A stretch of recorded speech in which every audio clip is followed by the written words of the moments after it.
नमस्ते दोस्तों, मैं गणेश फिर से आपका एक बार स्वागत करता हूं हमारे चैनल बिजनेस 24/7 में।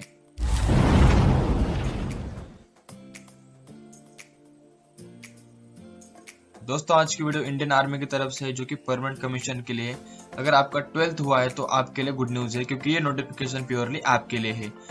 एक बात याद रखिए दोस्तों, अगर आपका ग्रेजुएशन हुआ है या फिर इंजीनियरिंग कुछ हुआ है तो आपके लिए ये नोटिफिकेशन नहीं है, क्योंकि प्योरली 12th बैकग्राउंड वालों के लिए ही है। आज की पोस्ट टेक्निकल एंट्री स्कीम के अंडर आती है दोस्तों। और एक बात मैं आपको क्लियरली बता दूं कि ये post purely unmarried male candidate के लिए है। ये देखिए, मैं हाईलाइट भी कर देता हूँ आपके लिए। अगर आपकी शादी हुई है तो आप इसके लिए बिल्कुल भी अप्लाई नहीं कर सकते हो दोस्तों एलिजिबिलिटी की बात करें तो आपकी नेशनलिटी प्योरली इंडियन होना आवश्यक है। अगर आपकी नेशनलिटी इंडियन नहीं है तो भी आप अप्लाई कर नहीं सकते हो। कुछ दोस्तों के मन में सवाल होगा कि अगर सिलेक्शन के बाद या फिर ट्रेनिंग के दौरान अगर आपने शादी की तो चलेगा क्या? तो मेरा आंसर है नहीं। तो दोस्तों यही है दोस्तों, एग्जैक्टली आप ट्रेनिंग के दौरान भी शादी नहीं कर सकते हो। देखिए, फिर से एक बार मैं आपके लिए हाईलाइट कर रहा हूँ, अगर आपने ट्रेनिंग के दौरान शादी की तो आपको सारे एक्सपेंडिचर जो आप पे खर्च किए गए वो आपको रिफंड करने पड़ेंगे। तो इस बात का स्पेशल ध्यान रखिएगा दोस्तों। एज लिमिट की बात करें तो आप देख सकते हो कि अगर आपकी जन्म तारीख 2 जनवरी 2002 से पहले की है तो अप्लाई आप नहीं कर सकते हो। और इसी तरह अगर आपकी डेट ऑफ बर्थ 1 जनवरी 2005 से आगे की है तो भी आप अप्लाई नहीं कर सकते हो। दोस्तों, आपकी जो डेट ऑफ बर्थ होगी वो भी एक बार रीचेक की जाएगी आपके मैट्रिकुलेशन या फिर सेकेंडरी स्कूल एग्जामिनेशन के सर्टिफिकेट के द्वारा। तो आपको ये भी तैयार रखना होगा। दोस्तों, आगे बात करते हैं एजुकेशनल क्वालिफिकेशन की। एजुकेशनल क्वालिफिकेशन जैसे मैंने बताया था कि आपका 12th पास आउट होना बहुत ही आवश्यक है, और उसमें आपको फिजिक्स, केमिस्ट्री, मैथमेटिक्स सब्जेक्ट होने चाहिए। दोस्तों, इस तरह से एजुकेशनल क्वालिफिकेशन में आपका पीसीएम ग्रुप और 12th पास आउट होना जरूरी है। आगे बात करेंगे medical examination and physical standard की। तो उसके लिए आपको जाना पड़ेगा www.joinindianarmy.nic.in पे। इस पे आपको सारी जानकारी मिल जाएगी दोस्तों वैकेंसी देखे तो वैकेंसी 90 है, तो उस तरह से आपको प्रिपेयर करना होगा कि आपका सिलेक्शन जल्दी से जल्दी हो जाए। दोस्तों, कमीशन देख लेते हैं, क्योंकि बहुत लोगों का एक सवाल होता है कि कमीशन कौन सा है, मतलब शॉर्ट सर्विस कमीशन में आपको जॉब है कि परमानेंट कमीशन में। तो मैंने पहले जैसे आपको बताया कि परमानेंट कमीशन में जॉब है, जिसमें 4 साल का कंप्लीट जो आप कोर्स कर लेते हो उसके बाद आपको एक लेफ्टिनेंट रैंक मिल जाएगी, जो कि परमानेंट कमीशन के अंदर होगी। दोस्तों, अगर ट्रेनिंग की बात करें तो आपकी टोटल ट्रेनिंग 5 साल की होगी। उसमें जो बेसिक मिलिट्री ट्रेनिंग होगी वो 1 साल के लिए रहेगी, जो कि होगी ऑफिसर ट्रेनिंग एकेडमी गया में। सेकंड पार्ट में जो आपकी टेक्निकल ट्रेनिंग होगी, जो कि जिसमें भी फेज 1 फेज 2 है। जो फेज 1 की ट्रेनिंग आपकी 3 साल और फेज 2 की 2 साल तक रहेगी। उसके बाद जब आप ये 5 साल की ट्रेनिंग कंप्लीट कर लोगे तो आपको एक डिग्री एलोकेट होगी। इसका मतलब ये है कि आपने एक इंजीनियरिंग डिग्री कंप्लीट की है, इसका आपको एक सर्टिफिकेट मिलेगा, एक डिग्री आपको मिलेगी, जो कि आप इस्तेमाल करने वाले हो आपको जॉब के लिए।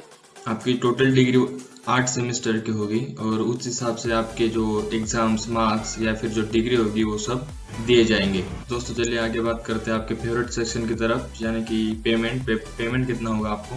तो जैसे कि मैंने आपसे पहले कहा था कि आपकी जो पोस्ट होगी इनिशियली वो लेफ्टिनेंट रैंक की होगी। तो लेफ्टिनेंट के लिए आप देख सकते हो 56,100 रुपीज़ से लेके 1,77,500 रुपीज़ तक की आपकी एक तगड़ी पेमेंट होने वाली है। उसके बाद जब आप प्रमोशन के थ्रू जैसे आगे बढ़ते हो वैसे आपका पेमेंट बढ़ता जाएगा।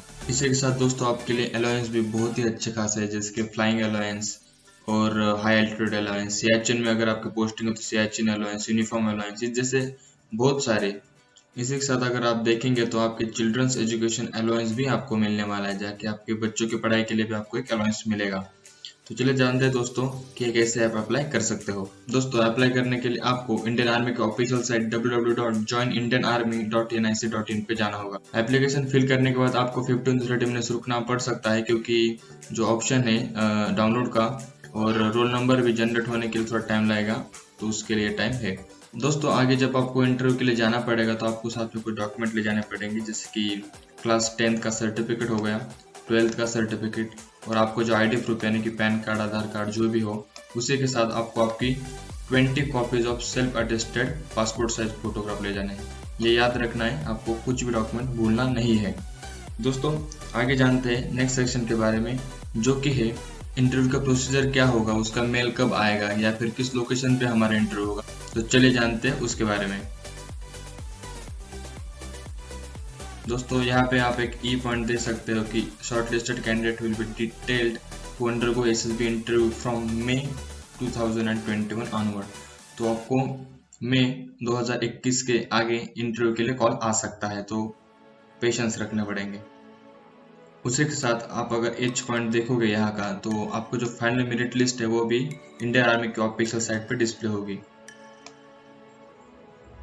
दोस्तों आपको इंटरव्यू जिस लोकेशन पे हो सकता है उनमें से कुछ इलाहाबाद जो कि यूपी में, भोपाल एमपी, बेंगलुरु कर्नाटका, कपूरथला पंजाब, तो इन लोकेशन पे आपके इंटरव्यूज होंगे।